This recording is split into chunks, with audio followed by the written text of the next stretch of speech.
How to interpret a 12-lead EKG. We're going to talk about today ventricular hypertrophies.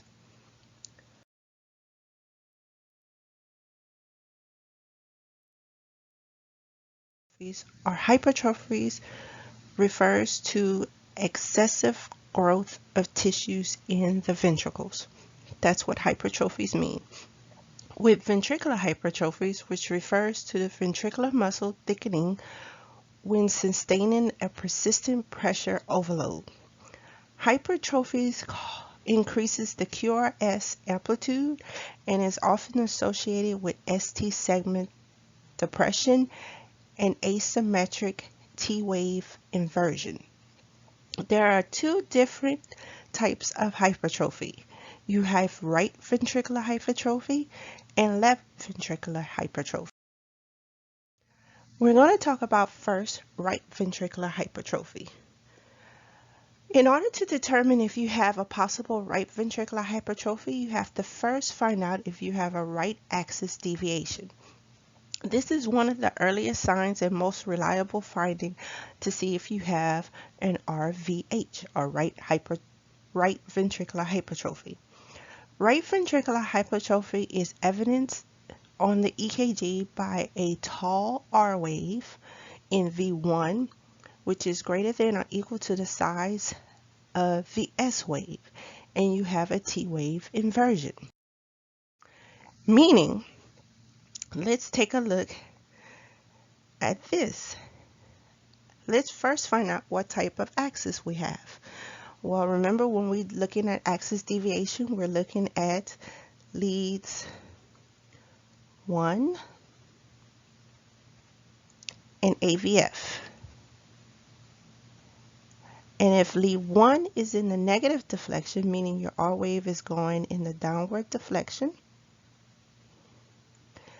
and your AVF, your R is going in the upward deflection, then we know we have a right axis deviation.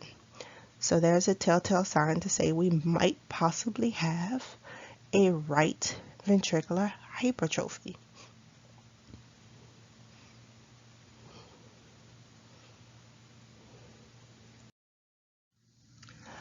Some causes of a right ventricular hypertrophy are pulmonary hypertension, cardiac pulmonary disease, ventricular heart disease, congenital heart disease. Now let's go back to our previous slide, which is not going to let us.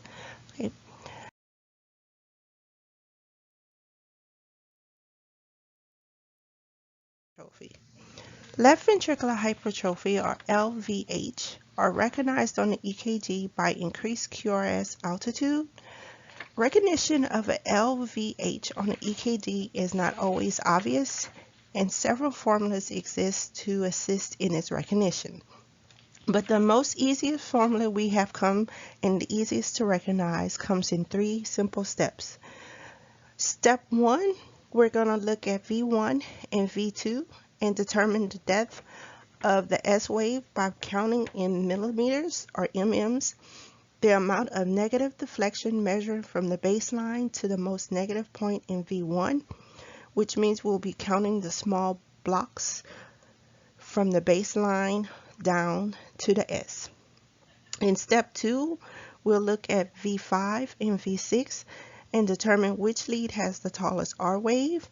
And determining who has the tallest R wave, we'll count from the baseline up to where the R stops. Step 3 is simply adding the height of the taller R wave plus the deeper S wave, and if that number is equal to or greater than 35 millimeters, then we have a suspected LVH. Get the example.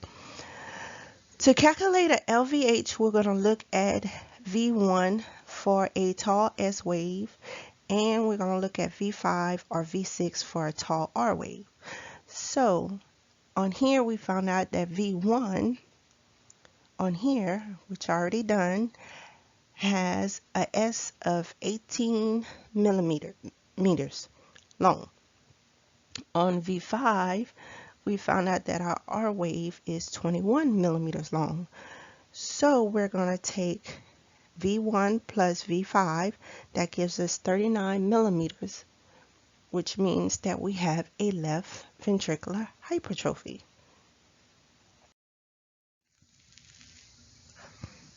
Low voltage EKGs.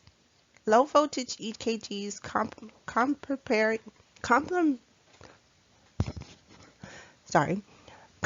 contrary to what may seem logical, does not imply that the heart is smaller than normal and doesn't generate less electrical current. It is usually caused by outside interference that can affect the heart's current from reaching the electrodes that are attached to the skin. As you can see, all the QRSs are isoelectric or close to the baseline. This is how we can tell we have a low voltage EKG.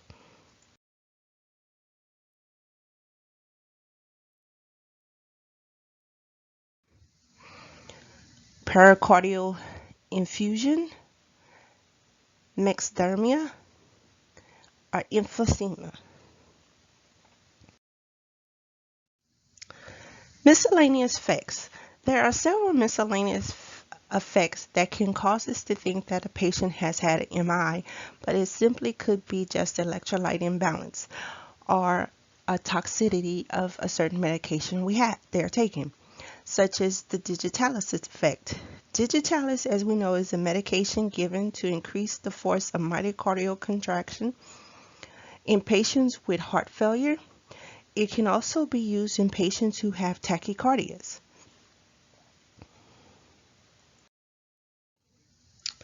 Then you have electrolyte abnormalities. There are different ways that your electrolytes can affect the way your heart functions. We will look at how potassium and calcium levels can affect how your heart can look like you have a myocardium or a stroke. When you didn't, you just have an electrolyte imbalance. The first one we're going to look at is potassium level. You can have hyperkalemia, which means high potassium levels, or hypokalemia, which means low potassium levels. Potassium levels that are high can cause tall, pointy, and narrow T waves. If potassium levels keep increasing, changes start to happen to the QRS complex as they become wider. So not only are your T waves are going to be pointy, but your QRSs are going to get wider as your potassium levels increase. With hypokalemia or low potassium levels, your T waves become shallow and your U wave becomes predominant. The lower the potassium level goes, the more flattened out your T wave will go, and the more your U wave will appear like a T. But it's not a T, it's a U.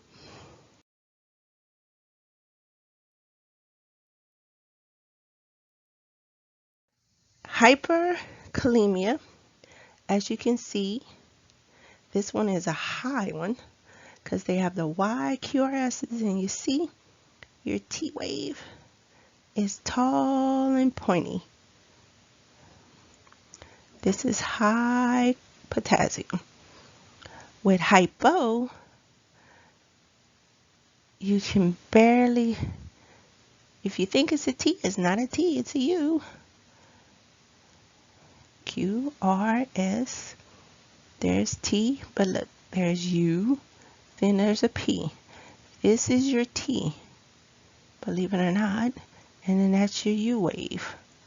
So this is your T, and this is your U.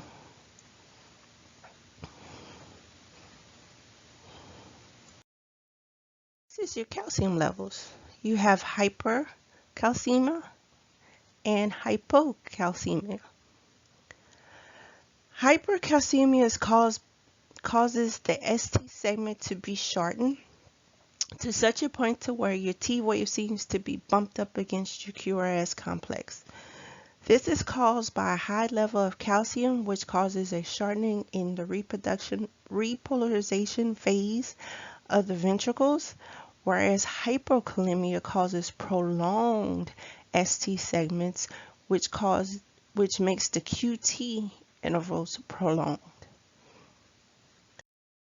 Of hyperkalemia, as you can see, your T wave is almost bumped up close to your QRS, whereas if it's hypo, it starts to prolong longer. Your T wave goes away longer. And this concludes Chapter 13, How to Interpret a 12-Lead EKG.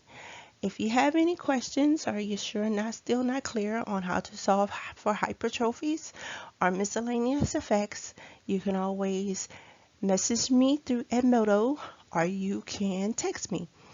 I hope this makes it very clear and understanding, and I will talk to you soon.